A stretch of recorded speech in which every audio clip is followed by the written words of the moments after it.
एक फ़ोन आया था कि I am resigning from SBI. कारण पूछा तो वही इंटर सर्कल ट्रांसफ़र। क्यों? बिकॉज़ बिहार से वाइफ़ ने टीचर जॉइन कर लिया है, जो बिहार में अभी। गुड मॉर्निंग फ्रेंड्स, कैसे हैं आप सब? मैं अंजनी कुमार, एक serviceman banker, senior associate, State Bank of India. So queries are coming about SBI junior associates के बारे में काफ़ी क्वेरीज आ रही हैं। सो लेट्स डिस्कस क्या क्या है। If somebody has field form from one state and फिर वो चेंज कर रहा है, ठीक है। अभी भूपेंद्र सिंह जी का एक क्वेरी था कि मैंने दूसरे स्टेट से फॉर्म भरा था and now I have filled form from my own state. So कौन सा फॉर्म एक्सेप्ट होगा? तो last form it has been observed कि फ्यू एस्पिरेंट्स जो हैं वो 2 बार 3 बार 4 बार तक फॉर्म भरते हैं, चेंजेस करते हैं, क्योंकि डिसीजन नहीं ले पाते। किसी स्टेट में वैकेंसीज ज़्यादा हैं बट उनके स्टेट का नहीं है, एंड एसबीआई की जो पॉलिसी है कि क्लर्क के लिए दे विल नॉट अलाउ, ठीक है। इस नोटिफिकेशन में भी आया हुआ है, इंटर सर्कल ट्रांसफ़र क्लर्क के लिए 2019 के बाद से बंद है। एंड मेरे पास देखिए 2-3 दिन पहले भी एक फ़ोन आया था कि I am resigning from SBI. कारण पूछा तो वही इंटर सर्कल ट्रांसफ़र। क्यों? बिकॉज़ बिहार से वाइफ़ ने टीचर जॉइन कर लिया है, जो बिहार में अभी बम्पर वैकेंसीज टीचर की आई थी, तो वाइफ़ जो है वहाँ पर एज ए टीचर जॉइन कर लिए। एंड वो बंदा एक सर्विसमैन है, मेरे साथ काम किया हुआ है, तो he was having my number. तो उसे अब बिहार जाना है and SBI will not give that facility. And luckily वो आईबीपीएस क्लर्क के थ्रू यूनियन बैंक में सिलेक्टेड था, एक्सटेंशन लेकर रखा था। तो now he will join Union Bank, and Union Bank जो है 3 ईयर्स 4 ईयर्स के बाद most probably he will have chance to go to Bihar, ठीक है। So this type of things are happening. So जहाँ से भी आप अपेयर कर रहे हो, बहुत प्लान करके अपेयर करो, दैट आई विल सजेस्ट। मेरे केस में इंटर सर्कल ट्रांसफ़र पॉसिबल था। I could fill form from Jharkhand के लिए मैंने अप्लाई किया और मुंबई में ही मेरा एग्ज़ाम सेंटर था, ठीक है। तो एसबीआई जो है ये एक डिफरेंट फ्लेक्सिबिलिटी देता है आपको, ठीक है। एस्पिरेंट्स को काफ़ी आसान कर देता है दूसरे स्टेट से फॉर्म फिल करने के लिए। क्यों? क्योंकि यहाँ पर आपको उस स्टेट में जाकर प्री, उस स्टेट में जाकर मेंस, एलपीटी के लिए आपको जाना पड़ेगा उस स्टेट में, लेकिन प्री और मेंस के लिए नहीं जाना पड़ता। तो वो जो एस्पिरेंट्स थिंक दैट कि यार अपने एग्ज़ाम सेंटर में हो जाएगा और यूपी में बहुत वैकेंसी है, चलो यूपी से ही भर दो, ठीक है। एंड ये मत समझना आप कि कट ऑफ यूपी में 20% of the vacancies are there, ठीक है। 1700 वैकेंसीज हैं तो कट ऑफ बहुत कम हो जाएंगी यूपी की, ठीक है।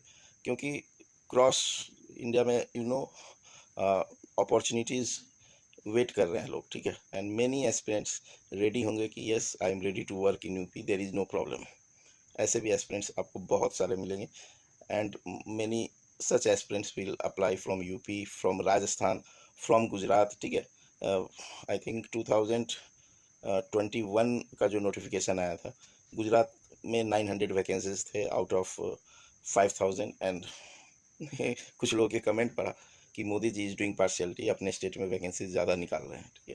So it was not like that. Gujarati people don't like to do job, they like to do business, and that's why inter circle transfer जो पहले होते थे, गुजरात से काफ़ी एस्पिरेंट्स दूसरे स्टेट्स में जाते थे, तो गुजरात में एक वैक्यूम क्रिएट होता था और वहाँ पे वो उसको वो न्यू रिक्रूटमेंट से फुलफिल करते थे, ठीक है। एंड नाउ ग्रेजुअली धीरे धीरे धीरे अभी क्या हो रहा है, इंटर सर्कल बंद होने से अब आपको पॉपुलेशन रेशियो वाइज या फिर ब्रांचेज वाइज रिटायरमेंट कितने हो रहे हैं, एक्सपेंशन प्लान कहाँ कहाँ पर है, उस हिसाब से आपको वैकेंसीज फ्यूचर में देखने को मिलेगी, ठीक है। And one of the friend from Jharkhand, he told only 16 vacancies are there in Jharkhand this time. So I am not happy, ठीक है। उनको नहीं मालूम लास्ट ईयर झारखंड में 0 वैकेंसीज थी, उसके लास्ट ईयर भी झारखंड में 0 वैकेंसीज थी, ठीक है। एंड 16 वैकेंसीज झारखंड के लिए इट इज़ नॉट लेस। एक सर्विसमैन कैटेगरी की बात कर लो, इतनी कम वैकेंसीज नहीं है। एंड जब रिजल्ट आएगा, डोंट गेट सरप्राइज कि झारखंड का कट ऑफ जो है वो बिहार के आसपास ही मिलेगा, ठीक है। बिहार में 400 प्लस वैकेंसीज हैं, तो बहुत ज़्यादा वो नहीं है। बिहार में एक सर्विसमैन भी बहुत ज़्यादा है, तो आपको कट ऑफ जो है ना एसबीआई का, वैकेंसीज के आधार पे वो फाइनली नहीं आप अंदाज़ा लगा सकते, बिकॉज मेनी एस्पिरेंट्स माइग्रेट, ठीक है। बहुत सारे एस्पिरेंट माइग्रेट होते हैं, तो इस वजह से if your preparation level is not that good, तभी आप नेबरिंग स्टेट्स में कहाँ वैकेंसीज ज़्यादा हैं उसको प्रीफर करो। एंड जो आपका लास्ट एप्लीकेशन होगा वो एप्लीकेशन एक्सेप्ट होता है, ठीक है।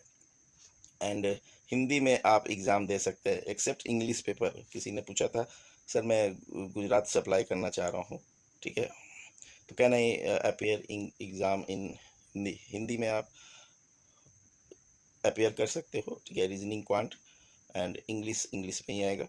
फिर आप मेंस में इंग्लिश छोड़कर बाकी चीज़ें हिंदी में अपेयर कर सकते हो, there is no issues. Regional language भी ऑप्शन सब आते हैं, तो you can do that also.